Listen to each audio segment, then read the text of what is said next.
You have to go wholeheartedly into anything in order to achieve anything worth having. Good morning.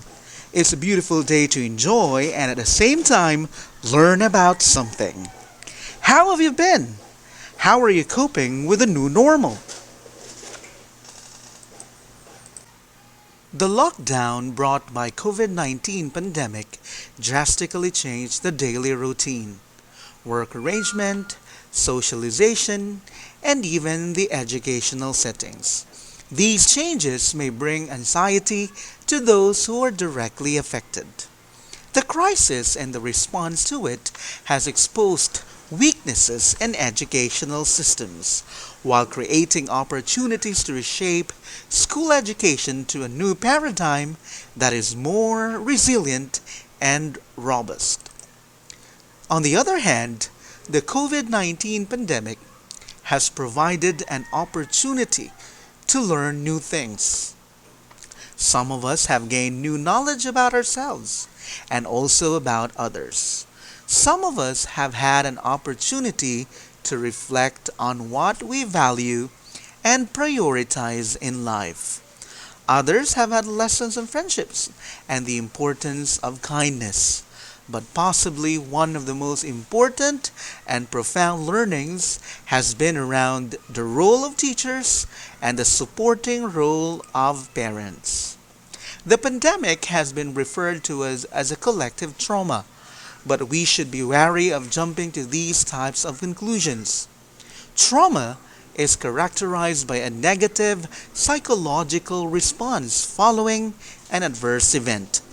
Children's responses to the COVID-19 pandemic are varied, and we must be cautious in generalizing collective experiences and the associated outcomes. Many children have adjusted to the new routines well. Some may have even enjoyed the extra time spent at home. This isn't to say that there's been no trauma experienced by children. There's likely been children exposed to domestic violence or those who have experienced financial hardship. We have had a collective experience, no doubt, but to say this experience has been collectively traumatic is wildly inaccurate. While some children may be excited, others may be more worried.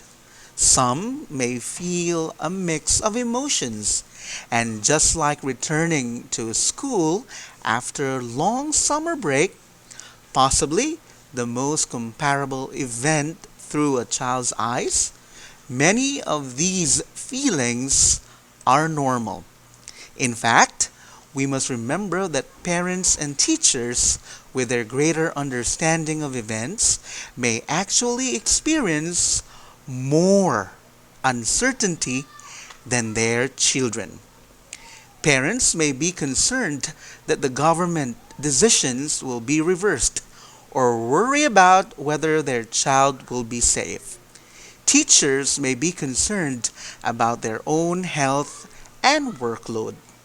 Pricing apart children's and adults' concerns can create more realistic expectations on what a return to school will look like for children.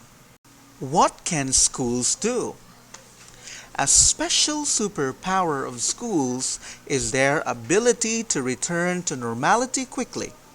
We've seen many examples of this around the world when schools have returned from far more horrific events. Most schools offer children a predictable and familiar place of routine and clear expectations. Teachers can harness this predictability. Their roles as stable and familiar people to children can be hugely important for transition and adjustment. Schools should ensure that their usual mechanisms of support for children with academic issues, learning needs, stress, or bullying are still in place. Teachers need to be teachers. It's been interesting to talk to teachers about their connections with children, during remote learning these past few weeks. Those that have spent time over digital platforms like Zoom feel that they have never before had such insight to students' lives. They've had an opportunity to see the child's pets, their favorite toys, and their home environment. It's been a chance to get to know their students on a deeper level. Relationships with others are at the heart of building belonging in schools, especially relationships between students and teachers. Students want to be known by their teachers and in turn to know their teachers as well. In some ways, remote learning has provided a different type of opportunity to do this, not readily available in the classroom. Teachers can continue to build student rapport and knowledge. The student teacher relationship takes time and effort, like any relationship. For those that continue to teach online, consider the multiple ways you can connect with your students. Many of the same strategies for fostering inclusion and a sense of connection in the classroom also apply online. What can teachers do? First one, get to know students by name, as well as some other personal details about them. For example, their hobbies and interests. Foster opportunities for students to know each other. Finding similarities with each other is one way to build relationships between people. Show your students that you care about them and that you are available to support them within your limits. This may mean having the knowledge and resources to direct them to the right kind of support if required. For example, if they needed to see a counselor or psychologist. Consider reaching out offline if time and resources are available. Send them a care pack, a personal note, or just make a one-to-one phone call to see how they're going. Investing a small amount of personal time can make a big difference for the student experience and your relationship. Notice when they're not there. Make a point of reaching out to them to let them know what they might have missed. This also affords an opportunity to check in about any concerns they may have or issues they may be experiencing at home. One consideration is that we have all experienced this event together. That alone helps create common ground between us. Finding similarities with others helps determine the quality of our relationships with them.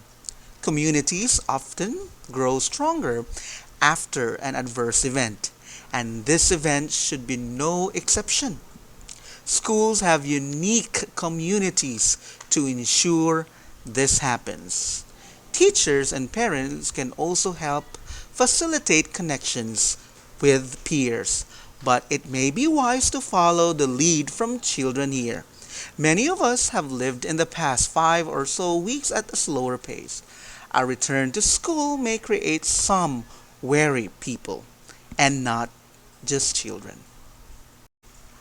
Each student's sense of belonging will be different and will vary depending on how well they cope with stress and change. Keeping a check on children is important during this time, and they must be able to access the support they need as they need it. Mental health and children's motivation at school can predict their sense of belonging at school. What are the 4 aspects to ease the transition to the new normal? Number 1, shift of learning space from public space to personal space. The transition of spaces has been happening since Web 2.0, the second stage of development of the internet. mainly characterized by user-generated content on social media, because learning can now be done through our personal devices without having to go somewhere physically.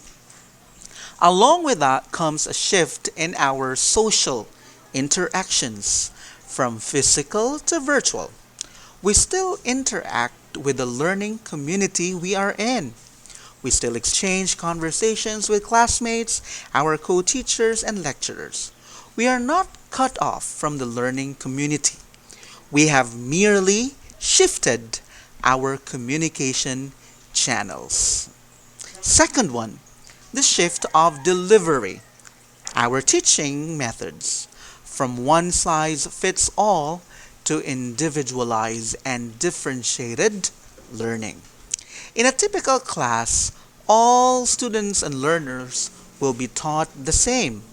They listen to the same lecturer, do the same activities in class, and complete the same homework assignments. At the end of the grading period or semester, all students will sit for the same exam and will be evaluated based on the same rubric. Individualized and differentiated means teaching each learner uniquely to meet unique needs and paces. The academic goals may remain the same for a group of students, but individual students can progress through the curriculum at different speeds and use different resources based on their own particular learning needs. Some students or learners might learn better through watching videos online, while some need to read a textbook. Each learner is unique in his or her way of learning, especially now when learning takes place in personal spaces. Accessibility varies from household to household, and distributing learning resources can be challenging for educators. Therefore, educators as we are now can design lessons according to the individual needs of our learners and give them the flexibility to master the materials accordingly. Thirdly, the shift of responsibility in the teaching and learning process. Active participation of household members. Now that learning takes place in personal spaces, most likely in students' homes, family members become active agents in the teaching and learning process. The entire household can act as learning facilitators, providing guidance and assistance to make the learning process pleasant for our learners. Although teachers can always deliver lessons and learning materials online, learning needs interaction with the physical world. When it comes to the need for references to the outside world and physical interactions, household members need to play a role, showing real-life examples, giving demonstrations, or even having simple conversations. Household members need not to be professors. They simply need to be present to facilitate the process. Support from household members gives each learner conviction that learning is an activity that is absolutely imperative. The fourth one, shift in learning evaluations from final exams to formative assessments. The purpose of evaluation activities now shifts focus from assessment of learning, the grading system that we used to have, to assessment for learning. We use the results to know whether the intended learning outcomes have been achieved by our learners or whether they need extra work to help them master a certain topic. One of the most pressing problems that we teachers and even our learners face during the pandemic is anxiety. Well, what is anxiety? It is a normal emotion to a particular situation. A small level of anxiety can be considered normal, but severe anxiety can be a serious problem. Institutions are continuously working to address the immediate academic concerns brought by the pandemic. They are in the process of establishing protocols to meet the needs of both the teachers and the students.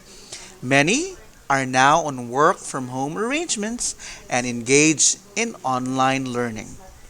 The lockdown and strict limitation to socialize bring worry, and online interaction is an additional factor for increased anxiety levels. Several engagements on social media and digital communication may bring a feeling of shock and frustrations. Not only that, but online learning also brings anxiety for teachers' lesson preparations and students' engagement in online learning. Academic anxiety refers to performance related to academic tasks. Both teachers and students may suffer from this kind of anxiety, especially for those who are now just engaging in online learning. Now, here are a few tips on how to cope with academic anxiety. Number one, you have to make daily plans. Keep a good track of your daily schedule, from your online class schedule, exercise, meals, and bedtime. But don't forget to make time for doing things that lighten your mood. Like, for example, watching movies from Netflix, listen to music, and revisit old hobbies. Next, you need to establish a good connection with your family and friends. Self-isolation can bring a feeling of boredom and loneliness. Connect with your loved ones through different messaging apps. This will give you a feeling of comfortability. Third one, limit social media interaction. Social media is a powerful tool that connects on the go all the time, and this is not often helpful. Only identify the most important social media communication to manage and engage with. This will help you manage your time too. Number four, set boundaries on too much media consumption. Information is overflowed through online. This is rapidly changing on constant time. Learn to be properly informed and updated, but not overwhelmed with too much information. Number five, manage negative feelings. The uncertainty of this time can bring negative feelings. Take time to reflect and set your mood on your everyday experiences. Number six, connect with mental health service providers. Consider your mental health too. If there are existing mental health conditions that you may find brought by the pandemic, reach out to support providers. Number seven, takeaway. The existing uncertainties that are happening now may evoke the feelings of worry and frustration, and the changes in usual routine may cause anxiety to many, and despite all these, learning must continue. Whatever learning modality that educational institutions implement and moving towards the new normal, it is necessary to take precautionary measures on academic progress and mental health too. You see, today's education is to all and for all. It's comfortable and compatible, although it's laborious yet gracious. No one is left behind. Together we heal and stand. Thank you for listening and have a good day.